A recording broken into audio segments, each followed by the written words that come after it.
Alright, part two. So let's talk about this.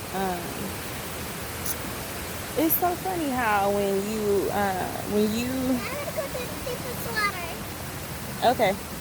So it's funny how when you are someone in the public eye, if you don't like constantly put your life on the internet, people think something's wrong. Or ooh, Lord, this girl, she hooked me up, didn't she? um it's just funny how they think like something's wrong, like, you know, like it's automatic depression when you go quiet. But when you're somebody that is enlightened, or you're anointed, or you're spiritual, or anything of the things pertaining to God, you know, you have to take a break sometime, because you have to go within. Like, you have to focus and concentrate and be able to hear in order to breathe out. It's like a deep breath. Like, you're going in, inhaling, okay, and then you're reflecting. You're bringing in everything that God is saying. You're taking in everything that God is telling you to do. You're taking in everything that you've done. You're balancing your supernatural with your natural. So you're making known to yourself, like, hey, I'm not perfect. Okay, this is something I can work. You're reflecting. Yes, you're evaluating yourself. And then you are releasing that toxicity, allowing the supernatural to come in. So allowing it to yourself to understand and know that God's grace is sufficient enough to where you can still give his word to people. You are still called and used by God. You are still hearing this word from the Most High.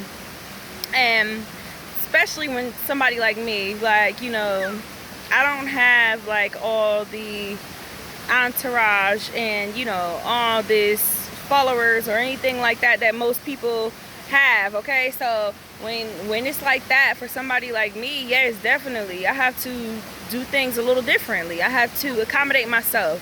You know, I can't burn myself out. You know, I can't deposit more than when I'm able to withdraw. It has to be a balance. Everything is a duality. You know, I have to make sure it's a balance of things for me, especially in my life.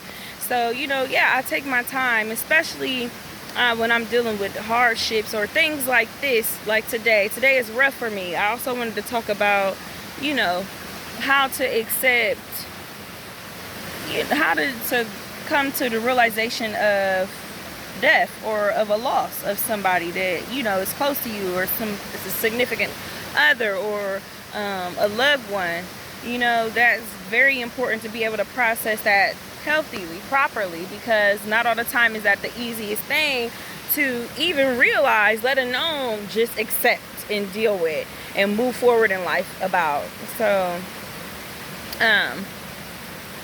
it's just very important for us as people, especially, you know, ones who so into the community, or who give and are involved with God, or interact with God in the process of their giving. You got to make sure that you take care of yourself. You got to make sure that you involve yourself. You allow yourself to, you know, breathe and live a little as well. To breathe a little and do what God is calling you. I got a video I did earlier. I'm probably going to break it up into a couple of shorts, just kind of hitting on a bunch of topics. I'll break that up and post that when I can. But in the meantime, let's talk about this thing. So, everybody, royal relative, all of you, if you are my royal relative, if you are related to me, you have been through something pertaining to a loss of someone that you love. Like, that's just what it is. Like, you've dealt with a loss before. You've dealt with losing a loved one before, and it hurts. It hurts so bad. Like, it's a feeling that almost feel like it would never go away. It's something that feels like, I don't know, it's just, you know what? It's something that feels like a void has been formed, or emptiness is there. It makes you feel like it's an emptiness that can never be fulfilled, or a wound that can never be covered and healed. You know, it's just like probably one of the worst feelings in the world, actually, especially if you experienced it where you didn't get to say the proper goodbyes to that someone, or you didn't get to, you know, tie up loose ends. You know, you didn't need to get that closure. I think that is the most stupidest thing when people say that you don't need closure, because that's like saying, you know, after you get surgery, you don't need stitches to close up the open wound. You know, not all the time in life do you get closure, but you definitely have to find a way, an alternative, to make sure you have that, or else you will always hurt of that thing that you never got closure from. Okay, so processing death, like for me, I deal with the hardship first. It's fall out, break down, melt down, just let it out, just really just flow in the fact that you've lost this person, in the fact that, you know, you'll never see this person again in this life. You know, you'll never see this person in this lifetime, in this form of life ever again, you know, which is like the hardest thing that you'll ever come to a conclusion about. You know, sometimes you'll find yourself being delusional and saying, like, you know, that there's an opportunity for this to happen again, but in all reality, you're dealing with the fact that they're gone. So I'm guess like how I deal with it is just I let it out. I deal with the fact that okay, so this person is gone, so I'm not allowed to say anything. I'm not allowed to fix whatever was broken, or I'm not allowed to say my last I love yous or goodbyes. Okay, so the things that I wanted to say, I should just write them down. The things that I wanted to express, when I get the strength, I write it down. And then when you've done all that you can do as far as expressing yourself to this one as if they were there, bury it. You have your own ceremony, and you bury that thing. You bury it, and you leave it there, because that's all you can do. And when it comes to like birthdays or, you know, funeral dates, and you have to deal with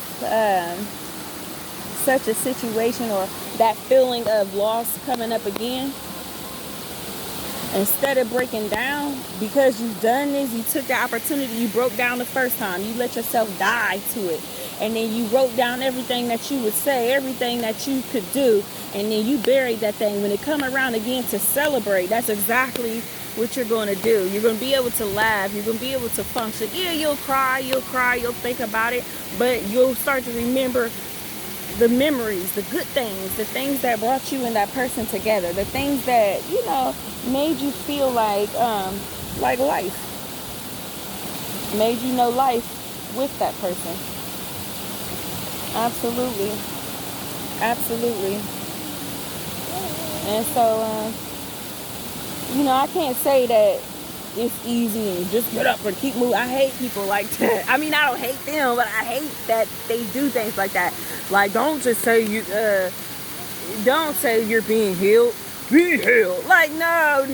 You need to have some emotion when you're dealing with me, because you can't tell somebody like me that. You can't say something like that to me. You can't tell me, just be that. You know, it's a process, because sometimes you lose hope. Sometimes you lose faith. Sometimes you lose strength.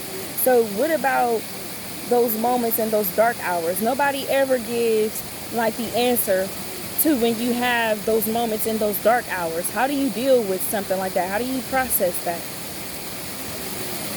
Okay? And you just gotta come to that conclusion, like, yep, this person is gone. And another thing that helps is whatever it is of that person, like whatever it is of that person that reminds you of that person, go back to it. You know, whether it's a shirt, it's a location, like where I'm at, a location that reminds you, a song, whatever that brought you peace when you were with that person.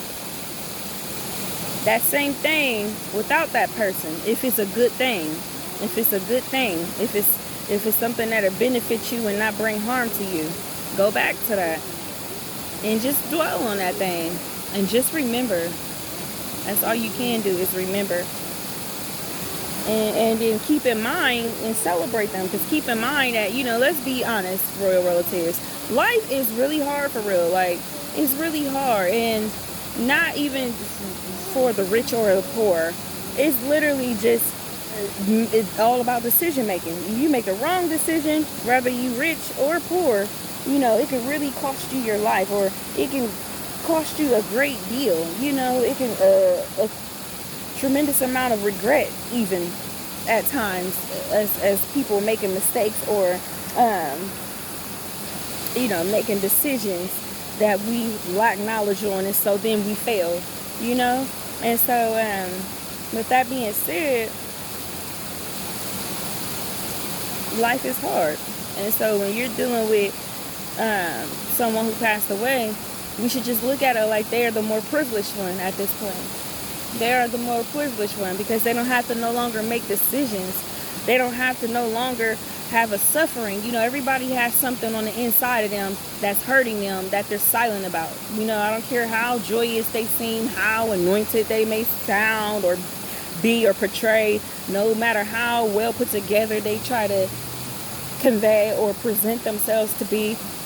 You definitely have something in you, a sore part. Oh, they're coming over here, huh? You definitely have something in you. Don't be afraid. They're just crossing the water. You definitely have something inside of you that is broken, that's hurting, that's suffering, that, you know, is malnourished, that, you know, you feel like is a void, or you wondering about that thing there that only God can answer you for or about. We all have that. And so just to know that that person don't have that worry anymore, just to know that that person is, you know, on the other side of things, don't have to worry about what people say, don't have to worry about this bill, that bill, any type of pressure, like it's released, like their debt is paid, like it's over with, like the race is over, like there's nothing else that you can do. Yeah. That makes you have peace. That make you have joy, because it's like, well, you all right. I'm the one who still have to fight. I'm the one who still have to get up, fall down and get up again, because that's what a just man does. That's what a just man does. Fall down 7 times and get back up again. So just to know that they don't have that worry anymore. Just to know that whatever was burdening you about that person is no longer that anymore, because you know exactly where they are. You can find where they are located at any time. That makes all the difference. That's what gives you peace. And as you're able to gain strength to comprehend such a thing, as time goes on, you get stronger. You're able to move forward. And then you're able to be free at peace. So that's what I have to say about that. I'll probably do another one. It probably won't be this long, or maybe longer, I don't know. But just digging in the inner parts. I'll post this part 2, and then I'll try to get a part 3. I don't know how many parts. I'm just, you know, vlogging as I go. But in the meantime, folks, family, royals, beautiful people, spirit, soul, have a blessed day.